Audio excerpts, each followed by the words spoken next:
My name is Dane Wigington from geoinženiringwatch.org, and our purpose of our site is to expose the issue of global climate engineering, otherwise termed as geoengineering. We are virtually under assault right now. It's not alarmism, it's not exaggeration. This type of weather modification puts out chemicals and toxins, some known, some not known. Many people who try to debate this issue, if they ask you why they should believe this is going on, we have film of it happening, end of the argument. That's it. There's no debate, no discussion, this is not speculation. When we have films that we can clearly see are spraying, there's no denying that jet is spraying, period. We have interior films, interior footage, which I'll show in a moment, but the bottom line is that's not a condensation trail. Any notion that it is simply denial or complete ignorance. So this is, you can even see on this jet that each side of the plane, the plumes are different lengths, which means the nozzles are not aligned perfectly. You see different composition in the trail, also indicative of different materials being expelled from different portions of the aircraft. So again, this amounts to weather warfare, period. The US has historically engaged in weather warfare around the globe. This is historical fact. We have data going back to Vietnam, 1968, Project Popeye.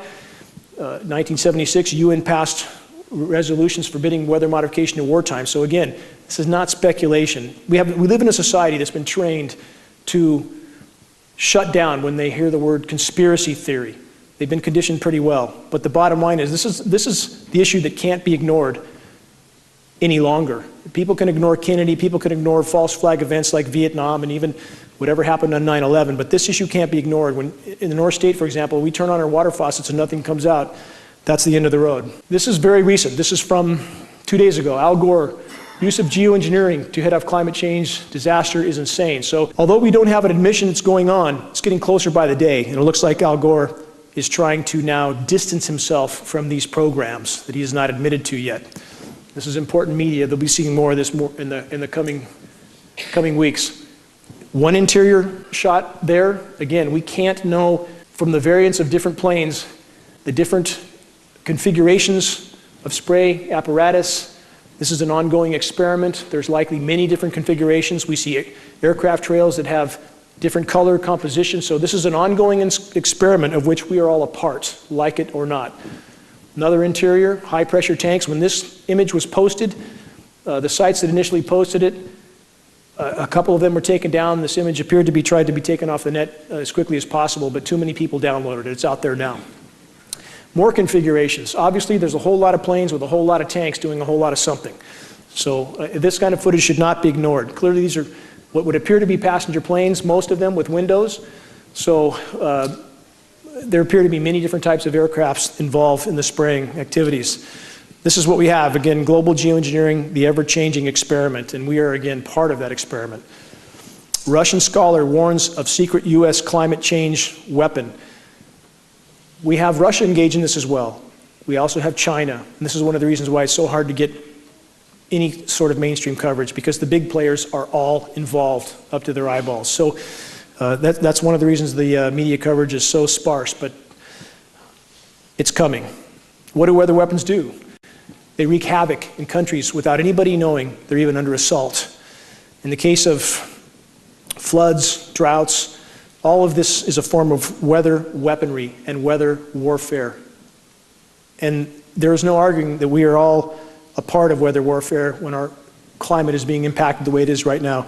Again, countries around the globe, this sort of impact, nobody would recognize as being an assault. And that's what's so prized about weather warfare for the powers that be. Nobody even knows they're being attacked. Bridges, infrastructure, wiped out. You can literally bring a country to its knees. You can bring a state to its knees as well, especially a state that doesn't seem to want to conform too much with the federal government. You can drought them out completely. And that's exactly what's happening in California right now.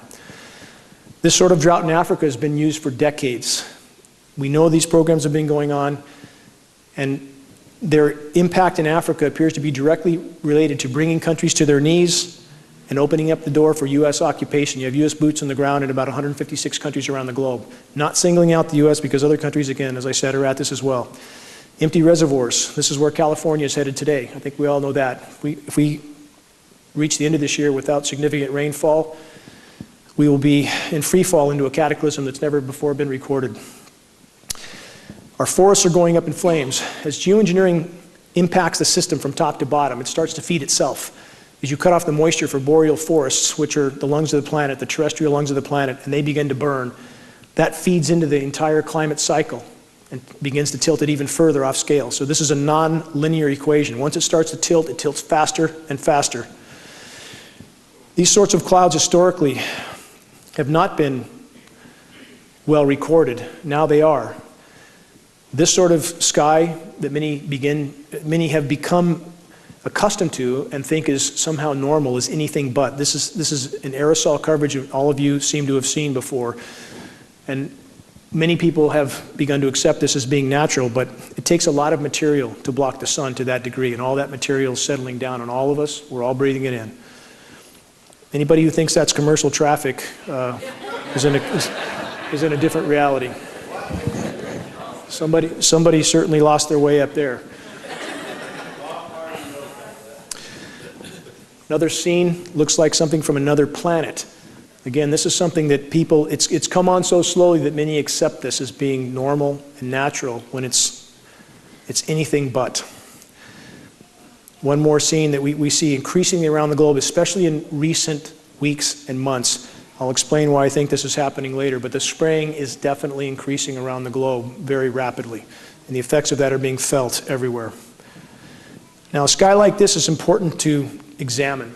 Many people would think there's no spraying going on, but if you look closely, you'll see what looks like layers of plasma in the sky. Days with high pressure domes like we have now over California, this is not uncommon, especially if you look toward the west in the evenings. These shorter trails that are very bright are still aerosol disbursements. They make the sky silvery white. We believe that these sorts of disbursements are related to making the air more conductive, which makes the ionosphere heaters, HARP, of which there are at least 24 around the globe, major facilities and many other smaller ones. It probably makes them more effective to create these high pressure domes. So even days like this are aerosol saturated skies still. This is a point I want to drive home again because it's imperative in conveying legitimacy with our issue. Semantics matter. It absolutely matters. When people Google chemtrail, this is what they come to, chemtrail conspiracy theory. I have friends with the Union of Concerned Scientists that have tried to clarify this definition by stating that this is a layman's term for geoengineering. When that correction is made, within minutes, it's erased and deleted. They watch this site very, very closely. They want people to Google chemtrails and come to conspiracy theory. On the other hand, if you Google climate engineering, in the first sentence it clarifies that climate engineering is in fact an application of geoengineering. So we have science. And this is what media never uses. These terms they don't use. Our local media here has avoided these terms like the plague because they seem to feel their job is to distract people from the truth. We'll go into that deeper later, but again, semantics, extremely important. Climate engineering, geoengineering. Scientific terms leads people to science, leads to credibility. Who's running things? Psychopaths run the world. This is not an exaggeration. We have 4% of society is clinically psychopathic. That 4% ends up in positions of power, inevitably, because they'll do things that you or I won't do. So we have what appears to be a very small group of incredibly psychotic people that literally run the planet. And I would not have believed this 20 years ago, but after that many years of research, you simply can't come to another conclusion. This document's important. It's only the cover page. It's on the cover of this site can be found at geoinženiringwatch.org, this document from 1966. It's a presidential document by NASA outlining the US weather modification programs as of 1966 with budgets in the hundreds of millions of dollars even then, listing the agencies involved, DOD, DOE, Department of Interior, about a dozen universities. This is the biggest elephant in the room. This document, again, can be found. I found it on the NASA archive, so it seems somebody put it there for me to find. So we have the proof. US military wants to own the weather. Why wouldn't they? Many people ask, why would they want to control the weather? Why wouldn't they? It's what they do. They want to control everything. The weather is the most destructive weapon they could control. And they can conquer countries, again, without anyone knowing they were even at war. These little bright dots you see here are smaller radio frequency transmitters, of which there is an unknown number, that appear to be a part of these programs. It's not just the major facilities like HARP. You have a great deal of smaller facilities there too. Stealth terror, weather warfare, and the end of America. Again, weather modification is a very covert weapon that rulers can use against their own populations to keep them in conformity. We seem to be immersed in that right now in California. Weather warfare, beware the U.S. military's experiments with climatic warfare. Yet one more warning. There's ample documentation on the ongoing weather warfare, even from diplomats from other countries. Here you have Iran. Vice President claims country's drought is part of the weather war on the Islamic Republic. You've had also the president of Iran on the floor of the UN twice, trying to raise the alarm that his country was a victim of weather warfare. Our media does not cover it. Global warming drought linked to weather warfare. This has been going on in Africa, as I stated, for a number of decades. The more they spray, the less it will rain overall. It's important to remember that. We're not talking about cloud seeding to create rain. The more aerosols there are in the atmosphere, the less it will rain overall. Yes, you'll have deluges from moisture that wads up in some place and comes down because of a lot of convection, but overall, it diminishes global precipitation. 15 military leaders who say climate change is a national security threat. Of course it's a national security threat, especially when you're engaged in covert warfare with countries around the globe, literally ripping the climate apart. It's bound to become a problem. Shouldn't take a rocket scientist to figure that one out. Russia urges UN climate report to include geoengineering, and they did. The IPCC last September included geoengineering in their report, finally. Not admitting it's going on, but now the lump is a little bit too big to fit under the rug. And it seems Russia, at least for reasons that we can speculate on, is trying to shine some light on this issue, perhaps because they're realizing that if these programs go on, the whole ship goes down. U.S. climate change procedure based on UN's geoengineering governance and technology policy. This is just one of many documents that outline the global governance of geoengineering. None admit these programs are going on, yet we see the full apparatus for their governance. There should be one more red flag that these programs exist. Public engagement on solar radiation management and why it needs to happen. You do have some now in academia who've shown enough spine to decide that the public should know. What a novel idea, that we should know we're being sprayed like lab rats. So at least we have a few starting to speak out. Global warming versus climate change. This is also important. The term climate change came into play in about 1998 when we had the warmest year on record. And because I believe at that time the global power structure decided it would unleash the full scope and scale of geoengineering, they needed a term that would condition people to accept massive temperature fluctuations like 50, 60, 70 degrees in a single day. Thus the term climate change came into play. And it is a term, again, to try to condition people to accepting massively geoengineered weather systems with massive temperature fluctuations that is more related to geoengineering than it is to global warming. So they changed the term. A brief history of false flag attacks. Why government loves state-sponsored terror. How many false flag events do we need to have before we wake up? Vietnam, the Gulf of Tonkin was a false flag event. We have a dozen other false flag events. This is business as usual. So it's about time that we wake up and realize that any premise necessary will be used by the power structure to start wars of aggression on other nations, or perhaps even to lock down their own populations. And that's what we see occurring now in the US. How do you pay for all this? A lot of people ask that question as if it's taxpayer money. Those with the printing press can pay for whatever they want until nobody accepts what they print. This is a recent release, $8.5 trillion unaccounted for by the Pentagon since 1996. That amount is almost equal to actually it exceeds their total budget amount that we know of for that time. And this is only perhaps part of what we don't know about either. This is not necessarily the whole thing. So the bottom line is they can pay for whatever they want so long as the dollar is the global reserve currency. And that's something that is coming to a rapid end, which makes the power structure more dangerous as the walls close in on them. Chronic obstructive pulmonary disease, a growing but neglected global epidemic. We're all frogs in boiling water right now, period. Whether we realize it or not, whether we feel healthy or not tonight, we're all breathing this stuff in. It's clogging us up slowly but surely. It's absolutely happening. We're not speculating. We have about 5 dozen lab tests from Shasta County alone. We know this material's in the air, and we know we're breathing it. There's no speculation on this. This is a bioaccumulative metal. It's just what we know about is lethally harmful. So this is a problem we all are experiencing to some degree. 1 in 3 older adults now dies with dementia and or Alzheimer's. Doesn't mean they die with it or from it, but they die with it. And all of us, again, are somewhere along that path. Cognitively, we all have this stuff in us. It's affecting us all to some degree. This is an older chart. I've used this chart before, but it's important because it shows the escalation for autism. We've gone from 1 in 5,000 to 1 in 50. That's a 10,000% increase. That should alarm people. So why are people watching American Idol and football and drinking beers and having tailgate parties? We're immersed in an absolute crisis right here, right now. So my attempt is to convey that message. The global depopulation policy killing us softly. How do you cool a population without panicking them? You know, I've stayed away from this subject in very much depth because I'd hoped people would come around and just to the simple notion they're being sprayed like rats day in and day out.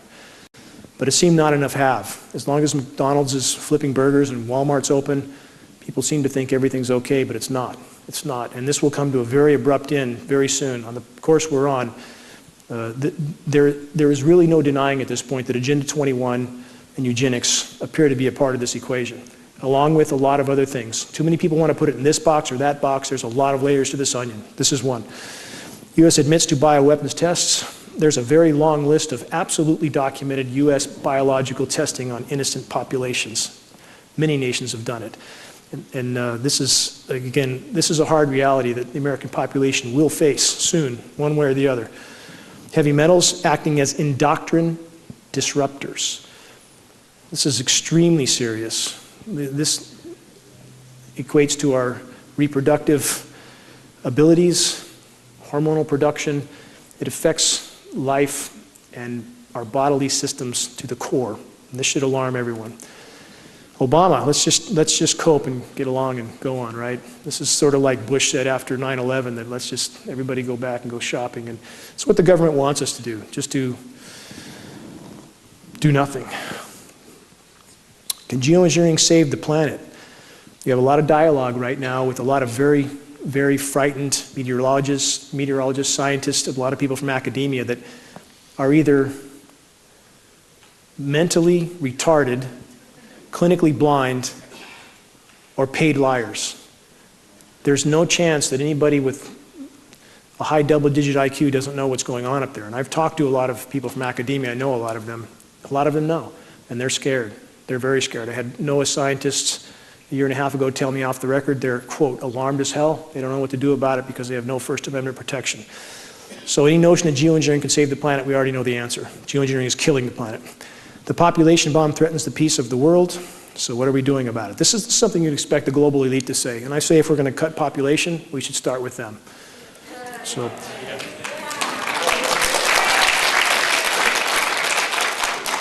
and this is their motto, the eugenics, the foundation of globalists. It's always been the case. We have David Rockefeller on the record stating that 95% of the population needs to go. And a lot of people have never seen these quotes, but they exist. So it should not be hard to connect the dots here. And at this point, we are all not only expendable to them, but we are a liability to them. It's something we need to remember. Plankton, the base of ocean food web in big decline. There's a lot of ways to cool populations. When populations don't have anything to eat, they tend to die off. And right now, plankton stocks globally are about 50% declined. This is of immense importance. Plankton produces 50 to 60% of Earth's oxygen supply. Media is not reporting on this. What do they report on? On CNN, they'll grab some drama out of a hat, of which they probably have 1,000 more just like it. And we'll hear about 1 or 2 dramas for the course of weeks on end, while we have the house literally burning down. No plankton, no fish. We had the anchovy fleet returned to the Pacific Northwest with no fish, 0, this last fall. So the food chain is breaking down right now. We're seeing marine life wash up on the shores of Western North America, now in Texas. Some of this may be related to Fukushima radiation, but I think at this point still the majority related to a food chain that's collapsing. The bees, what about the bees? Is it farm chemicals? If it's farm chemicals, why are the bees just as dead 1,000 miles into the wilderness? Try to tell people this that are in the bee community. I've tried. Most won't listen. I've talked to some of the head people in the country. They want to stay in their cocoons. They've been taught and trained that unless it says in their peer-reviewed, establishment-approved manual that there's something going on in our skies, then it literally doesn't exist in their reality. The bee collapse disorder appears to be most directly related to geoengineering and the radio frequency signals. One more article, A World Without Bees. Einstein said, 4 years after the bees disappear, so will humans. We're on that track now. There are so many directions that the walls are closing in factors that lead back to geoengineering. So many roads lead back to geoengineering. Statewide king salmon decline points to outside forces, yet again, that I've just named. When you have no basis to the food supply, when you have an ozone layer that has been torn apart by these programs, excessive UV killing the plankton, food chain collapses. Right now, global pelagic fish populations are down 95%. It's not going to be long before there's nothing caught out of the sea. That's hard fact. Species extinction rate. If you can see the graph there, it goes almost straight up. I've been over this figure before, but it's important to repeat. We're losing about 200 species a day. 200 a day going extinct. You hear a lot of people say that, well, that's normal. Species go extinct. That's 10,000 times normal. It's 10,000 times the background rate. Nothing normal about that. This is something that most of you probably haven't seen. It looks like a golf course. It's actually algae. This is the ocean. And you see people up on the beach behaving as if nothing's wrong. This is in China. Massive algae blooms are literally matting the ocean several feet thick. Those oceans are dead. They're dead in those regions. You don't get this sort of growth otherwise. Our media doesn't cover these sorts of things. It is literally ecosystem collapse. These dots are all dead zones. There's over 400 dead zones around the planet right now, some as big as 10,000 square miles. These are anoxic zones where there's no oxygen in the water. Everything dies. These zones are expanding. Again, media is not covering this. Massive fish die-off around the globe. This is just one scene of too many to even begin to show. And this is the sort of thing that all of us should be focused on. We will focus on it when there's nothing left to eat, but if we can be ahead of that before we reach the point that there's nothing left, maybe we'll have something to salvage. Acid test, rising CO2 levels kills ocean life. We have the oceans absorbing CO2. There's no question about this. They're acidifying rapidly. Crustaceans can't form shells as well. And you have an acidification that could kill all ocean life. Again, no life in the ocean, no terrestrial life. This is a very important graph. Change in Earth's total heat content. I want to stress, none of this is about Al Gore or carbon credits. I say that every time. I have great disdain for Mr. Gore. He's part of the problem. But that being said, make no mistake about it, the planet is warming. And any of these geoengineered events that we see that convince people otherwise are simply spun, horribly spun events. And this is what it's important to remember about that. The blue graph you see is ocean heat content compared to atmospheric heat. A cubic meter of seawater holds 4,000 times the thermal energy of a cubic meter of air. So it doesn't matter what they do geoengineering-wise. They can cool off temperatures at the surface. It means nothing compared to what's happening in the oceans. The oceans are warming extremely rapidly. Can't hide that for very long. And geoengineering appears to have played a big part in that warming, but not the only part. I want to stress this as well. Human activity is a form of geoengineering. When you put 4 billion gallons of hydrocarbon in the atmosphere a day, that's a form of geoengineering. People need to consider that. We would be exponentially better off without these climate engineering programs. The planet would have been able to respond. But bottom line is ocean heat building up extremely rapidly. This is ocean heat content as well. You see the graph go straight up. This is trends in global average absolute sea level rise. Are sea levels rising? Yes, they are absolutely rising. Anybody who says otherwise, tell them to prove it to you. If anybody says that the ice caps are gaining and sea levels dropping, tell them to prove it, because they can't. Sea level rise unstoppable, say scientists. This is what the hard frontline data says without any question at all. In fact, how much can sea levels rise? We have about 21 to 24 feet of sea level rise built into Greenland. We have about 197 feet built into Antarctica, about another 15 feet built into the rest of the world's glaciers. Right now, even conservatively from some of the frontline scientists, we're guaranteed 100 feet of sea level rise in the coming decades. Now, you'll find plenty of data to dispute that, but it's the same people that dispute how much oil was leaking from the Gulf, how much radiation we're being exposed to here. You must discern through this data because there is so much false data out there, people don't know what to think. Annual minimum Arctic sea ice. A lot of headlines last fall that the sea ice was expanding. Wait the next 2 years, see what you see, because that was absolutely spun as well. It was the surface area that they measured, not the density, not the volume. The volume is still shrinking rapidly. It's 1/5 what it was 30 years ago.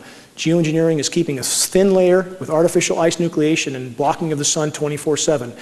They're trying to keep that ice cap there to keep the methane in the sea floor. It's not working. It's making everything worse. That's what we're trying to expose. Geoengineering is destroying the ozone layer. This is part of, again, geoengineering being the pharmaceutical cure for planet Earth. They try to address one thing and cause 100 more that are exponentially worse. So now, if you drive around Reading and look at the trees in Walmart, Costco, take a good look, because the bark is gone off the south-southwest side. It takes a lot of radiation to burn the bark right off the tree. We're being exposed to massive amounts of UVB and even UVC radiation now. UVC is the last stage before X-ray. We know this, we're metering it on the ground in California, Maine, Florida, and New Mexico. This is a penetration of UVB into the ocean. I talked about plankton dying, correct? Geoengineering, on the shredding of the ozone layer, we've been told it was hairspray cans. Now, I ask you, what's more logical? Is it hairspray cans or military tankers dumping 100 tons at a shot up there, flying 24/7? They've been at this since at least the late 40s. We've been given a lot of red herrings as reasons for things that are happening. CFCs are bad for the atmosphere, but the geoengineering appears to be the largest causal factor, so the UV penetrates deeper into the ocean, kills the plankton stocks die, oxygen content goes down, fish stocks die. You can see how everything is connected. Everything's linked together. This is deviation from normal temperature map. This is over this is between 2008 and 2012, and the orange-red colors show increases from the 30-year average over that time. You see a couple of blue spots in Antarctica, but that's about it. So this is the true overall global picture. You see some blues off the coast of North America. If you look at that, that's where they blanket spray 24/7, shuts off our moisture. This isn't the first-year drought, we're in our 6-year drought. So from 2008 to 2012, they blanket sprayed the Pacific, we think in an effort to stop El Nino, to stop the El Nino event from happening, because that would have made global warming even worse. But what does that do to the rest of the planet when you shut off one of its natural mechanisms? So that blanket spraying all over the Pacific, it cooled the surface temperatures off there. But at what cost? At what cost? If it's killing everything inland, was that really a gainer? I don't think so. And this is a current map right now. This is through, excuse me. No, I'm sorry. This is an older map, but it shows a sequence. I'll show a newer one here. When you see a map that's that imbalanced, it should be a red flag. That can't be created naturally, where you have half the country frying and another half below normal temperatures. So the darker colors are various stages above normal, the middle being maybe 20 degrees above normal. You throw a rock and you're in below normal temperatures. This is a recent GIS map. Now, this is important to look at this map. As you see the blue colors over Canada and the eastern US, that's where heavy geoengineering is occurring. Geoengineering can and does cool massive regions temporarily at the cost of making the overall warming worse. So you have jet stream manipulation that pushes Arctic air down. You see even the Arctic is much warmer than Canada and the eastern US. So they can cool regions, make a lot of headlines. What's the real picture? That's the real picture. Global temperature records. Again, no downward trend there. Another GIS map, ocean temperatures, everything far above normal overall. If you look through the headlines and you start looking at global news, you'll find out it's a very different picture than our media is painting. And this is important to remember. Did the media originally paint the picture of global warming? Yes. Did they have an agenda for that? To saddle us with taxes and all sorts of burdens? Yes, they did. But now I think things have gone so far, they have definitely changed directions. They've doubled down on geoengineering, and now they're trying just desperately to hide the fact that a runaway greenhouse event may be occurring right now. Because if you look at the media right now, They are definitely not pushing a warming agenda overall. Weather Channel, it's like their goal, their marching orders is to make it seem as cold as possible. And so there has been a directional change with what the media is doing. They changed their plans as well. Another GIS map, overall warming. This is ozone depletion, 84 to 97. The globe on your right shows massive depletion during that time. There's a massive northern hemisphere ozone hole, not speculation. Canadian scientists have been threatened with termination from their jobs if they talk about this. They're trying to hide it, and people feel this sun in their face and they think maybe they're just getting older. No, the UV is exponentially higher than we're being told. UV rays, this is an important graph as well. We're told by all major metering agencies that 95% of incoming UV is UVA. This is the first presentation I've done where we've had actual solid metering behind us. That means 5% is UVB, that's the more harmful band. We now know that at least 60% of incoming UV is UVB, 60. That's a 1,200% increase in UVB. As I said, we're actually getting UVC, the last stage before X-ray. We are told by all major agencies UVC stops 100,000 feet up in the atmosphere. Not anymore. These are trees from Costco. They all look like this. Bark's gone. Trees look horrible. Nobody seems to notice, but they'll notice soon enough when there's no trees left. Dead branches sticking out everywhere. This is a typical stress response when trees have too much radiation. They start dropping branches, they start dropping foliage. We're seeing it all over the forest. Drought is only one issue. The excessive UV is absolutely another. More trees from Costco, burnt bark. This is the road we're on, and a lot more of our roads look like this now. When I moved up here 10 years ago, you couldn't find many. The forest was green and lush. Not so anymore. I live in a forest. I've grown up in a forest. I spent my life in forests. It's deathly silent there now.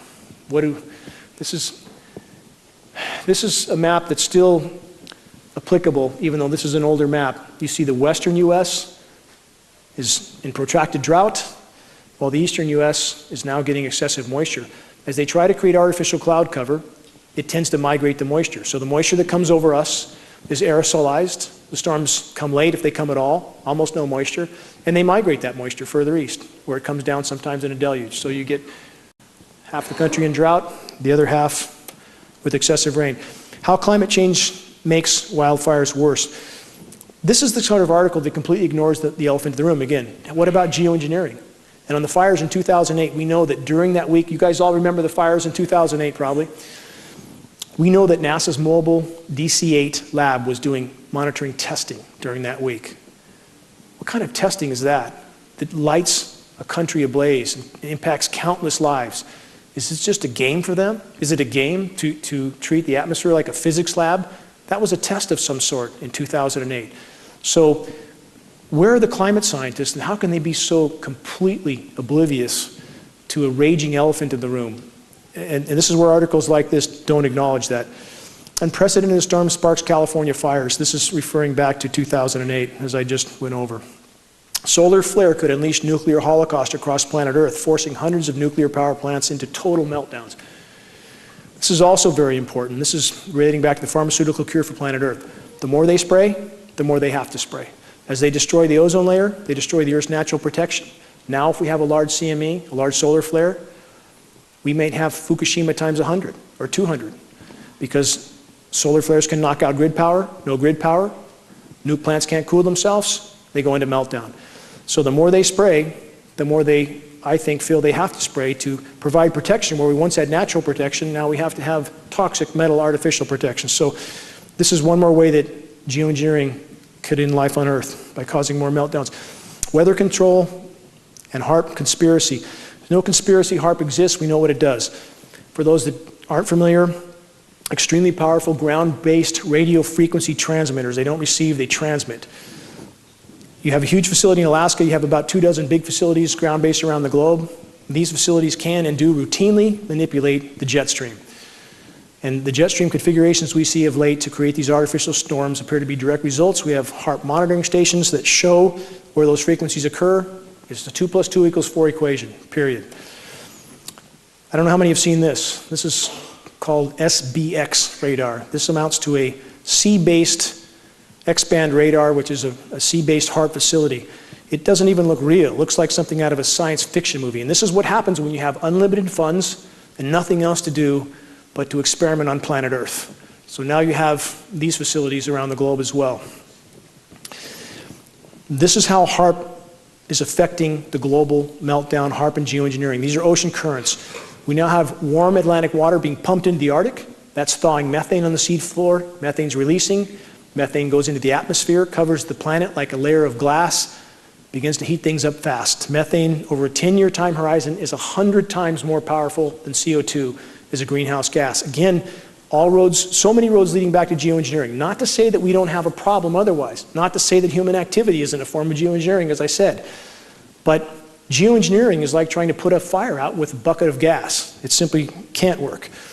Jet stream configurations, this is important to look at. You see these radical swings, these radical dips. It appears to be what they're doing to cool the East Coast. They create high pressure zones like the one that's over us now, pumps the storms far north. They can cool that air as it goes through Alaska and Canada, pump it down to the eastern US and cool off half the country while the other half literally fries and dries. It's exactly the configuration we're going through right now. Methane leaking from the seafloor. This is an illustration that shows how it covers the planet. You have hydrates that leak through the seafloor up to the surface. They acidify the ocean on their way up, and then they go into the atmosphere where they start to cover the planet. This is methane release from, this is what the scientists on the front line that are willing to speak honestly. Biggest story of 2013, methane release. To give you an idea why methane is so important, there's enough methane in the reservoir that you see here in the Arctic, the Laptev Sea. There's enough methane there to extinguish life on Earth many times over, many. If this methane gets into the atmosphere, it's game over. It's that simple, it's game over. It's starting to happen now. If geoengineering doesn't stop and the planet's not allowed to respond, I think we have no chance. Global warming and the Gulf Stream. Our atmospheric pollution roadway to subsea Arctic methane-induced climate hell. Again, more stories that are not being covered by media. This is an issue that will change our collective reality quite quickly. You'll hear about this soon enough. This is methane also. You see the graph goes straight up. No secret that it's increasing rapidly. CH4 is methane. This is an important globe, paints a good picture. 2013, January 1st to 11th, on your left. 2014, on the right. You see much, much more color on the 2014 map. Methane's releasing very rapidly. To give you an idea, for about the last million years, methane was never over 700 parts per billion. About 9 months ago, it went up to 1,800. Now we're seeing spikes up to 2,350, 2,500 parts per billion. Radical escalation. I mean, unlike anything that's happened in far more than the last million years. So this is a very pertinent issue. Helping the geoengineers to sell geoengineering. When we don't understand what's happening with the climate and we go along with some headlines and we take headlines as a source of information, right now, that's what the geoengineers appear to want. Why is the US government trying to control the contents of scientific journals? They want to control scientific journals because that's how they control the scientific community. That's how they create the illusion of agencies like the EPA and other such agencies that we're led to believe are there for our own protection, that we're led to believe would tell us if something's wrong. Couldn't be further from the truth. Absolutely couldn't be further. So as they control universities, which they do now quite well, they control the major peer-reviewed manuals. So you can have things like this happening in our skies, completely obvious in your face things that the scientific community will not acknowledge. And when you try to corner them and acknowledge this, I was on a radio show with Simon Donner, one of the world's most recognized climate scientists, and when cornered and asked about these programs, he tried to make the case that no matter how much it looks like they're spraying, he said, I know they're not. And when I asked him how as a scientist, he could possibly say that he knows there's no spraying going on, click, I'm off the air, that fast.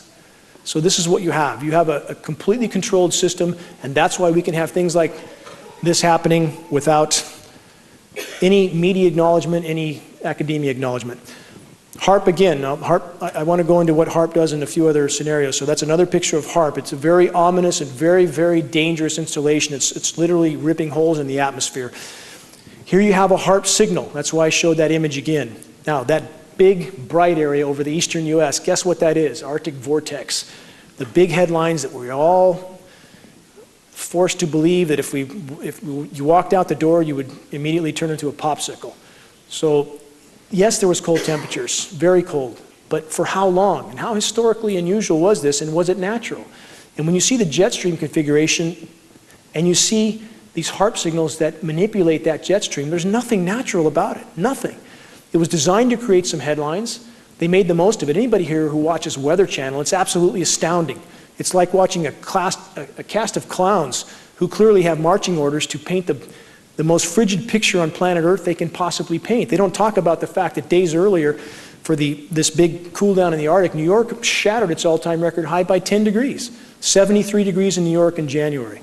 Then it plunges down to the single digits, and then a few days later it's back up to 60 degrees and rain. So these fluctuations, again, back to the term climate change that I went over before, that's why they coined that term, so people would not question these massive changes as being unnatural. Why are thousands of dead birds suddenly falling from the sky? Well, when you blast the sky with massive radio frequency signals, it tends to cause some problems. And what people don't realize, I'm sure many of you have heard the birds falling out of the sky several years ago, happened again this January. What you don't know about several years ago, it happened in 34 places around the globe. Former Bush aide John Wheeler was seen outside the Pentagon threatening to, according to witnesses, blow the whistle on these programs. He was found in a landfill 2 days later. So this is certainly the big league, and if these programs were really brought to light, it would change the complexion of what we face. Geoengineered snowstorms wreaking havoc around the globe. This is very important to remember. There is no natural weather at this point. Even small-scale geoengineering programs would have the potential to disrupt the entire system. But in fact, we're seeing global programs. So the whole system has been rendered completely unnatural. If you look closely here, you see the massive spraying trails off the coast of California, this sort of aerosolization, which can start to set up for some of these engineered events. Mount Shasta snow holds 1,200 times normal levels of aluminum due to chemtrails, geoengineering.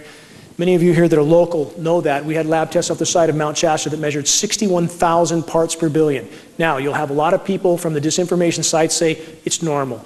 Aluminum's in the soil, it's 8% of the Earth's crust, third most abundant element. It's normal for it to be blowing around and everything. That's absolutely false. Aluminum does not exist in the environment in free form. It is always bonded to other elements. It doesn't blow around in the snow and the rain unless it's been mined and refined and sprayed. So it should not be in our snow, and it absolutely should not be in our rain, but it is. It's also the primary ingredients in geoengineering patents, aluminum oxide.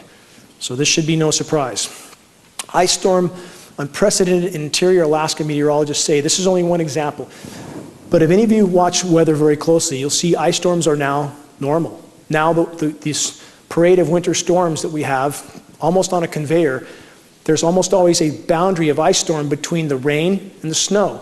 And now the Weather Channel meteorologists are trying to tell us that it's normal to have a warm side and a cold side to a winter storm. Since when? One side is tornadoes and thunderstorms. You throw a rock, you're in snow.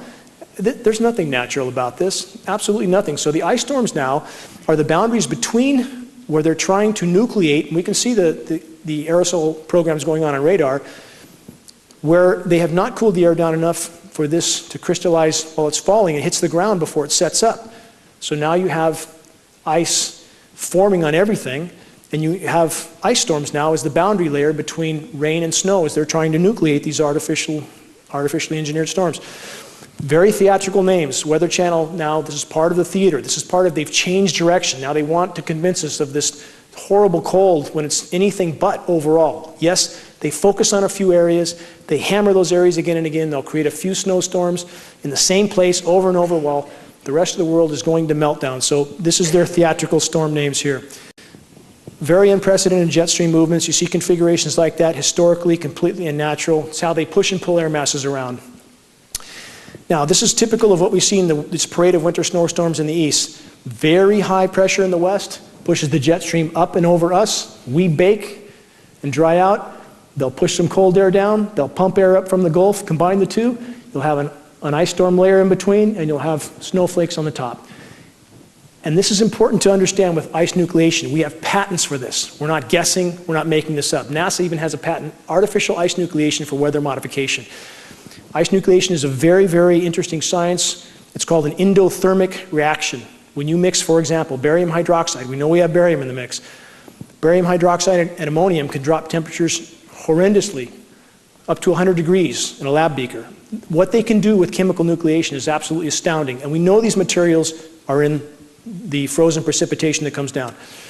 Another unnatural jet stream, again, this is how they create these artificial snowstorms. These are unnatural configurations.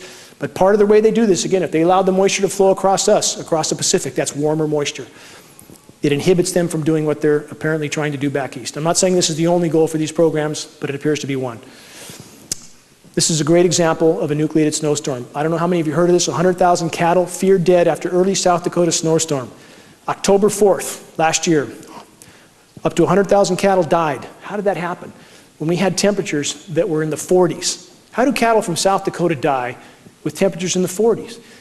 When you have an endothermic reaction like I just described, how do you have snow at 56 degrees? This is right off the AccuWeather site. Did the laws of physics change? No, they haven't. It's just geoengineering and weather modification. So if you have 4 feet of snow in early October at 45 degrees, that's not going to kill cattle. But if those cattle are encased in this snow and there's an endothermic reaction, the temperature on their hide might be 20 below, that'll sure as hell kill them. So we have an event that the media almost tried to sweep under the rug. There wasn't much coverage about this. What about the weird ice boulders that wash up in Lake Michigan? This just happened for the 3rd time in as many years. This is historically unprecedented. 75-pound ice boulders floating all over the lake. How does that happen? It happens from artificial ice nucleation again. As that chemical reaction forms a nucleus, it tends to keep freezing all the way around it. So you end up with this, and the Weather Channel will explain this away. They come up with terms that try to make the unnatural seem natural. So this is a phenomenon that we've just seen again a few days ago. This is an important map because this is the map for the snowstorm I just described in South Dakota that killed 100,000 cattle. Take a good look at that map. You can't find a map like this now because I think things like this were so glaring that they try to keep this from happening. Weather channels change all their graphics so they don't have maps like this. How can 100,000 cattle die in South Dakota when you have temperatures of Chicago, 85 degrees? You had, this is from the same time, you had 89 in Kansas City. How can you possibly have an event like that? How is that possible? And it shows snow right there at 44 degrees, snow at 36 degrees.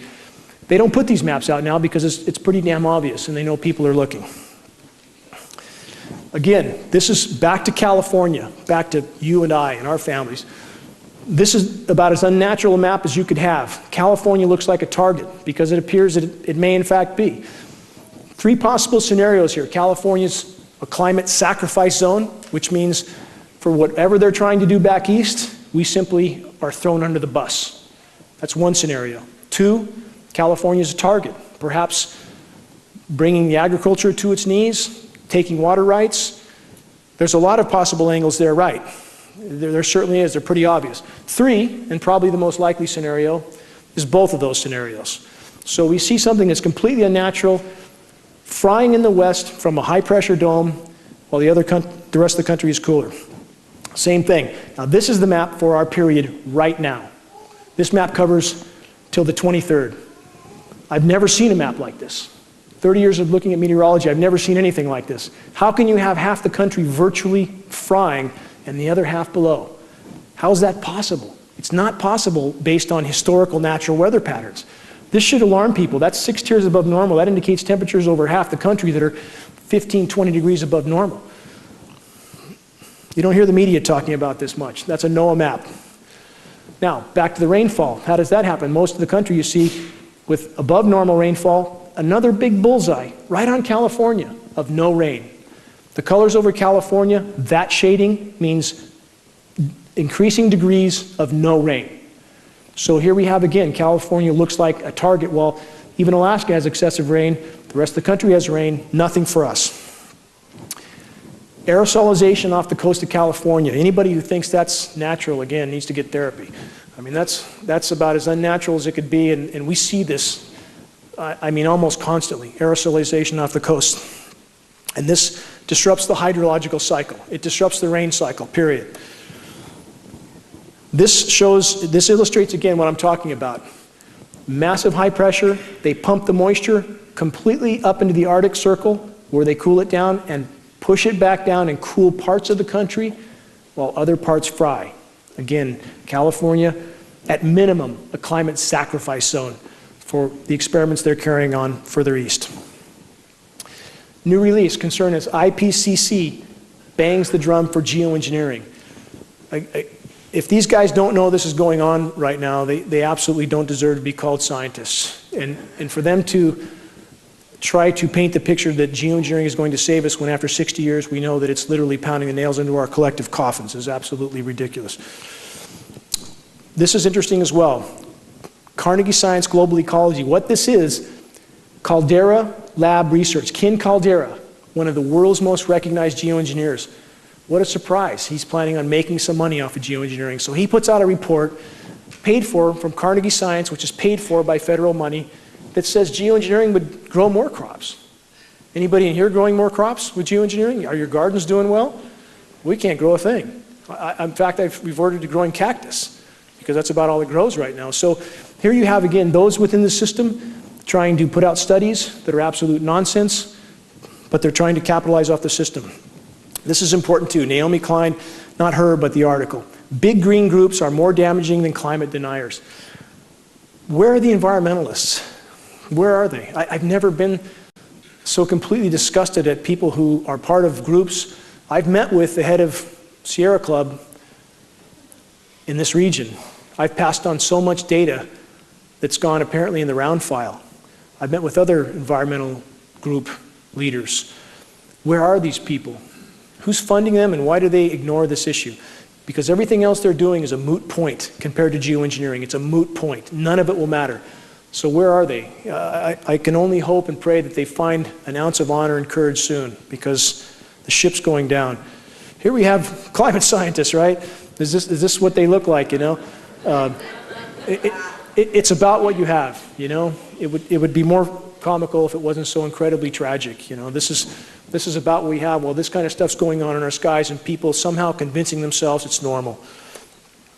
Now, this is important. We're not switching to cartoon hour, but this is a kid's illustrated film. Look closely. See the trail? This is how you condition kids to think it's all okie doke. Just put it in the cartoons and they'll think it's all normal. How insidious can this stuff be? There we go. You see the trail up top? One down low. Another one, background, two. This is about as low as it gets for society, as far as I'm concerned. Now, how about this? NASA cloud chart for school children. NASA actually has a program now to teach kids that what we see in the sky is benign for them. So this is what NASA does now. This is what people that work for the government do. We're trying to expose these people. We're trying to put their names out there, their emails out there, because it's not okay. It's not okay because it's your job to engage in something that hideous. Should we teach them it's okay to chew glass or something else? I mean, what do we teach our kids, you know? And how can people engage in programs like this as if it's okay? It's certainly not. And this is what we face. I mean, it breaks my heart to think about the amount of kids now that are on inhalers. They can't breathe, they can't play, they can't do sports. And what about the buildup? It's not like it's just a temporary inconvenience. This stuff is building up in their systems, especially with children. Their systems are very weak. And they can't take this kind of daily onslaught. Is that what keeps a lot of us back? You know, a lot of people that they're simply afraid of being ridiculed.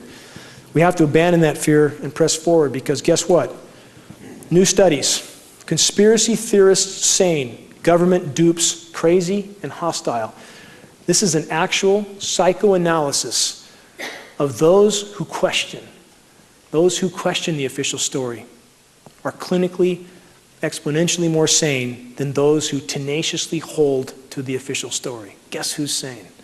We should think about this. No matter how much we feel ridiculed, it's not the case.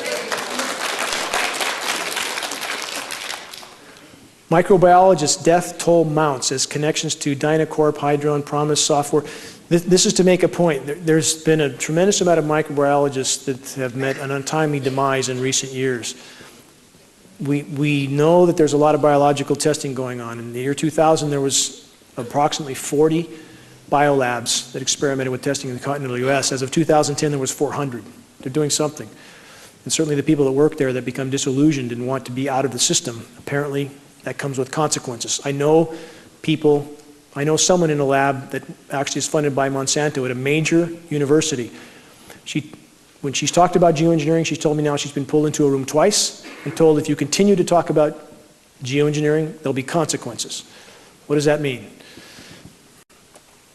Weather channel helping to hide geoengineering assault. Again, there's no chance that these guys don't know what they're doing. In fact, they went into a 5-minute apology after the big polar vortex theater that they went through. A 5-minute apology on air to try to excuse their way out of the sort of theater they put on. So, I mean, at this point, Rothschilds owns Weather Channel, Weather Central, Weather Underground. They have to control the message. The people doing the weather modification must control the message. You have Raytheon does all the weather modeling for NOAA and the National Weather Service. Raytheon up to their eyeballs in weather modification. They have to control the message. They have to put out a forecast, which is really the scheduled weather, in a way that convinces people it's natural when it's not. The Daily Sheeple. Weapons of mass destruction, mainstream media and corporate government pushing America closer to becoming an absolute police state. I think we all know we're headed that direction, yes? And when it comes down, it'll probably come down hard and fast. And the sicker we are from breathing this stuff, the less able we are to stand up. EPA cover-up, very important here. And this is something I know firsthand. I've been in one high-level EPA meeting in Sacramento at California EPA, arranged by a congressional rep, 5 top people there. And I was told to my face, in so many words, the system is rigged from bottom to top, that they are mandated to test for, I wasn't allowed to record anything there, but I was told that they're mandated to test for combustion particulates only. The rest of the sample goes out the window. Doesn't matter what's in it. They don't care what's in the rain. It can be radioactive, as some of it is now. They don't care. So that, again, the system is designed not to show this. They test for, if you're PM10 and PM2.5, the particulate matter they test for. We're talking about particulates that are exponentially smaller. They go virtually untested, virtually under the radar. So any notion that people, and you hear this excuse from people a lot, if this was going on, we'd hear about it. Not true. Let's talk about our local media. The Record Searchlight. Drought sure to bring changes. Now, this is a recent article. For 8 or 9 years, I've certainly been screaming locally that the more these programs go on, the drier it's going to get. And here we are. And still local media, in many ways, seems to be doing its best to hide what's going on. Another Searchlight article, this is one I wrote from 2004. And still to date, they have not done any stories on geoengineering, climate engineering, nothing of the sort. So how is it we all know what's going on and media won't cover it? Methane threat, underdisclosed, another article that Searchlight published that I wrote about methane. Has the Searchlight covered the methane issue that is literally an unfolding global cataclysm right now? Not a word, not a word. Shasta board to talk about jets metal dumping, chemtrails conspiracy.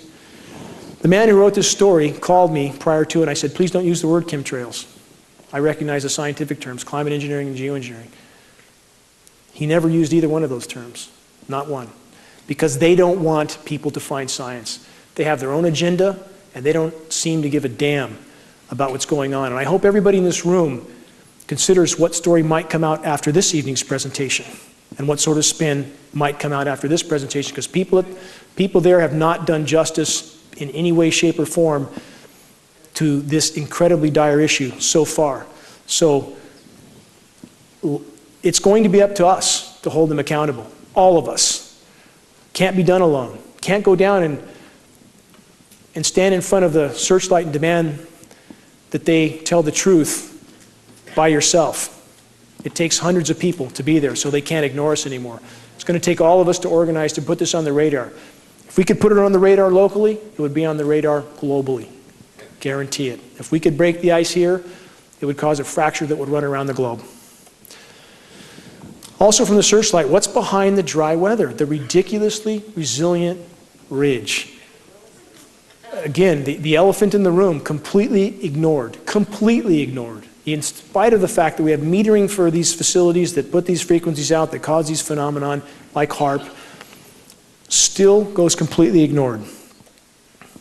Species loss, again, I want to drive this point home. We are in the 6th great mass extinction now, today. This is not theory. You can verify everything I've said here tonight.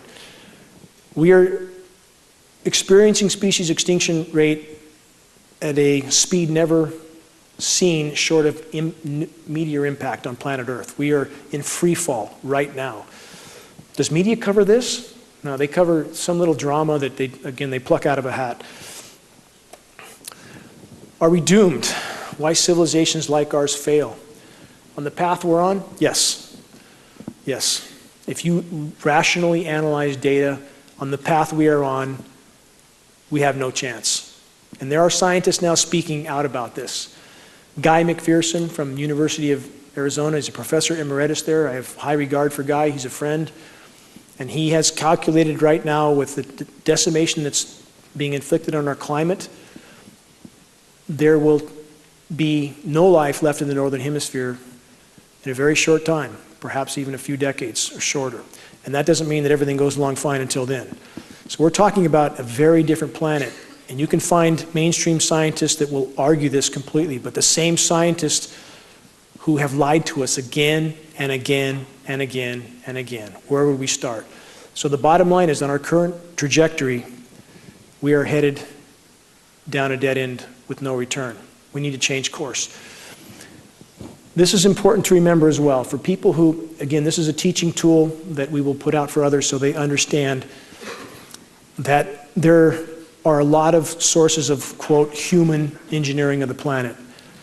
All the decimation that humanity has caused, and we've caused plenty, are still a form of geoengineering in a sense. It's altering the dynamics of the planet. So it's important to remember this. Too many people want to put it in this box or that, as if we stopped geoengineering, we could all drive Winnebagos from now on. It's not the case. I'm not saying we wouldn't be in exponentially better shape without geoengineering, because we would. The planet could respond, would compensate for a lot of the damage done. But it's important to remember that we're hurting the planet in a lot of ways. Is Fukushima an extinction level event? I'm almost near the end of this presentation, so bear with me. Yes, media is not covering Fukushima. How can that be? How can that possibly be? We have 3 reactors in Fukushima, and this is related to geoengineering. I'll weave the two together. 3 reactors in full-blown meltdown in Fukushima. Burnt through the containment vessel. They're burning into the planet right now. There's no end in sight. There's no technology to deal with this, none. This radiation is coming our way. We've gotten, on the east side of Lake Shasta, 300 counts per minute of radiation about a week ago. It's about 5 times background. It's showing up all over the West Coast. We have 15 tuna that were tested off the West Coast a year and a half ago, all of them radioactive. Why is the media not reporting on this? This should be a glaring red flag, just like the geoengineering. Anything that could make the population a little bit uncomfortable, media does their best to spin it or hide it. And this, as far as human insanity, and people say, well, this is another excuse you hear from people. Why would they do this to themselves? This can't be happening. They wouldn't do that to themselves. Well, why would they do this 2,000 times over? 2,000 nuclear bombs have been detonated on this planet, and everyone alive is contaminated from that. We all have strontium-90 in our bones from these nuclear detonations. Did these guys care when they went in the South Seas and virtually took whatever island they wanted, kicked the populations off, and set up big demonstrations of their power, like kids in a sandbox, like crazy kids in a sandbox? Did that stop them? They do whatever they want. They do whatever they want until someone says no. No, we've had enough. This should be a shining example, the nuclear detonations around the globe, and the fact that they've done it wherever they wanted, almost whenever they wanted. It's no different than geoengineering. And now, with Fukushima, because they're spraying the Eastern Pacific, and that aerosolizes the moisture, it migrates much more effectively on us. They can literally migrate that radiation anywhere they want and drop it anywhere they want. There's particles like fluoride, and we're getting fluoride in tests now. We have fluoride from tests in Norway, 60 tests with fluoride. So fluoride particulates, if those are used to migrate rain, and other particulates we feel have similar properties, if they're hit with a certain frequency, those particulates combine and coagulate, which would then cause that moisture to fall. So they can, in theory, migrate that moisture wherever they want, hit it with the right frequency, and it will fall. So in the case of the radiation, instead of raining out over the Pacific, as it would, not that that's good, but it's better than it raining on us, now it can be migrated much more effectively over us. Fukushima, climate change, near-term extinction, resignation versus surrender. Does the horizon look bleak? Yeah, it looks very bleak. Does that mean we give up? No. Does that mean we don't have any chance? No. We absolutely have a chance to radically change our direction. But a person has to resign themselves to the fact that we're not guaranteed a happy ending. None of us are. Never have been. Not at any point in time, ever. But does that mean we sit down and do nothing? And for every time that people look at an issue like this and go home and go golfing the next day and watch football and ignore this until the next time they spray, and I get a lot of people that call me like that. They'll call about once a month when there's a very bad spray day, let off a little steam, that's the last I hear for maybe another month. And I've gotten to the point where I said, don't call me anymore. I don't want to hear it. What have you done in the last month to help? It's going to take all of us. This is not an issue that's going to go away. It's not going to go away. In fact, they literally have their hands on our throat right now. They can shut off that moisture as long as they want. And I'm not speculating. We have study after study after study from places like MIT, Scientific American. I'm not making this stuff up. I challenge anybody to investigate it. When they aerosolize the atmosphere, it causes drought, period. We have the satellite photos. We know they're spraying upstream from us. It can't not be drought here, especially with the jet stream manipulations. This is a 2 + 2 = 4 equation. It's that simple. So when you have that kind of control over a population, you have them by the throat. They indeed have us by the throat. Something we all need to remember. Resource wars, geopolitics in a world of dwindling energy supplies. Resource wars are happening around the globe right now. This is what you have happening in the Middle East. It's not about democracy, it's not about freedom, it's not about civil rights, it's about resources, period. Destabilize a country, it's a lot easier to go in and take the resources, and that's what it's about, plain and simple. Right now, it takes about 1 barrel of energy, 1 barrel of hydrocarbon to get 7 out of the ground. In 1900, 1 barrel could get 100 out of the ground. So not only is there a lot less hydrocarbons, it's a lot harder to get out of the ground. That's a lot harder to process. And now there's a race for these resources at the same time the planet is melting down. So we are entering into uncharted territory from many directions. Population, I know this is a sensitive issue with many, but it needs to be considered that the planet can't support what's here right now.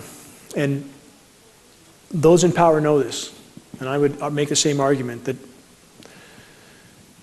if anybody's going to go, that they should be first. And all this time that they have, instead of putting the truth out, instead of making people understand the true mathematical equation we face, we've been bombarded with media distraction, weapons of mass distraction, the media, WMD.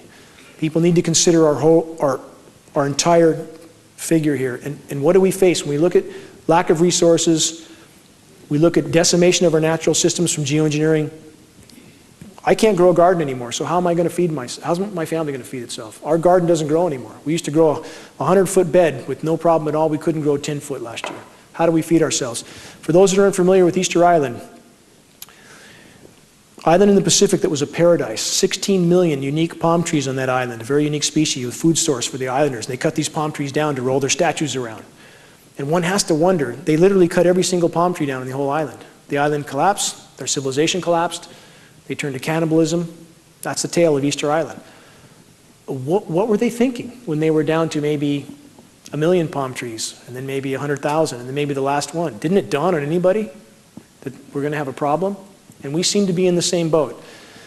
And so right now, again, why I focused on geoengineering exclusively for 10 years, because quite simply, if we don't stop this and we render the planet unable to support us and support our lives, we'll have nothing left to save, and we will end up like the Easter Islanders.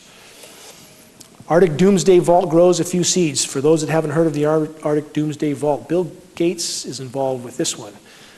And they have put several 100,000 seed varieties in the Arctic to save them because they know what's coming. They absolutely know it. This is science fact. This vault exists. Anybody who doesn't know about it should look it up. They don't do this for nothing. The power structure knows what's coming. It's a lot closer than people understand. Why is the Department of Homeland Security buying so many bullets? 2.2 billion rounds, I think is the last I heard, 2.2 billion rounds of 40 caliber hollow point. How can people go on about their lives knowing what sort of preparations are being made? They're digging holes, they're making preparations. This is science fact. I mean, there's no denying that purchase. Nobody denied it. It happened. So again, we all need to pay attention to this. And the thing with geoengineering is, for those who are involved with these programs, our military brothers and sisters, of which there's great people in the military, if we could all work together, if we could bring this to light, if we could expose this issue, those people are brothers and sisters in the military who are doing things that they don't understand the ramifications of. If we could reach them, I believe they would refuse to participate. I believe that that is our chance of stopping this issue, because we need them on our side.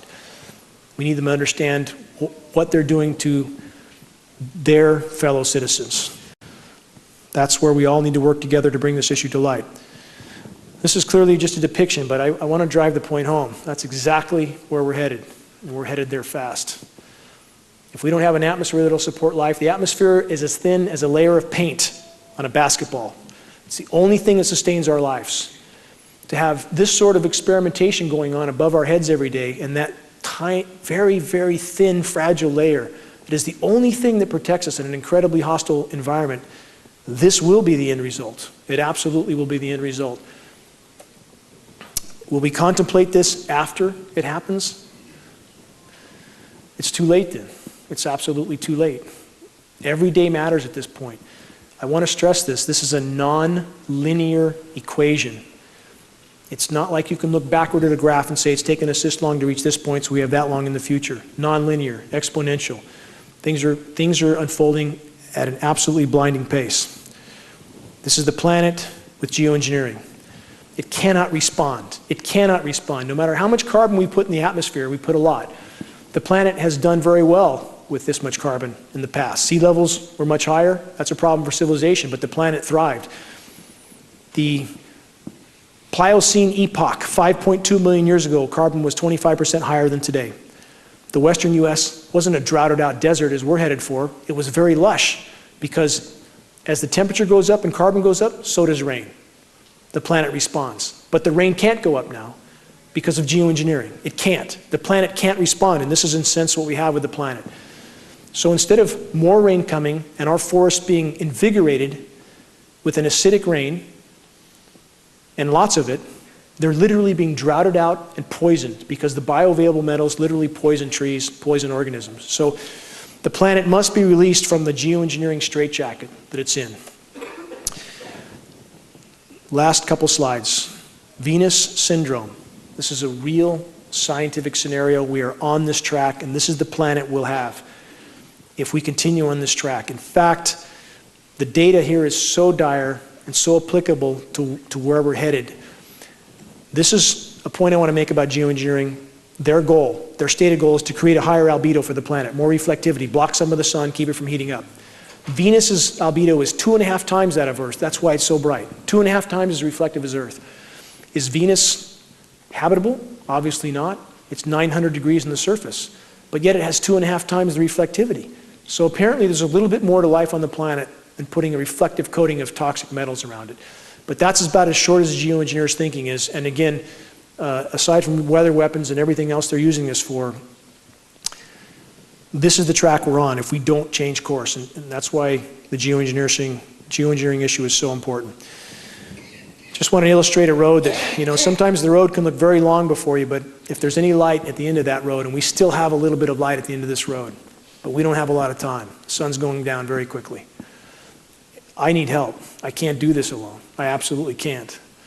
I'm doing everything I can, but locally, people are needed to organize and do certain things that could put us on the radar. If we had 300 people, for example, show up in front of the Record Searchlight and demand that they cover climate engineering and that they cover a contamination issue that is beyond dispute in Shasta County, beyond dispute. There is a massive contamination issue. It appears directly related to these programs. It's not coming from China. We have CARB studies to prove that. California Resources Board, not that I have love for them, but they've proven these materials are not coming from China. But we need people to be willing to spend a certain amount of time, people to help organize others to show up at a certain place at a certain time to help us put this on the radar. Because on our path right now, if they keep the water shut off, we're going to turn our spigots on this summer, nothing's going to come out. And they can keep it shut off as long as they want. It's going to take all of us in this battle. One tool you can use, and this is the last slide.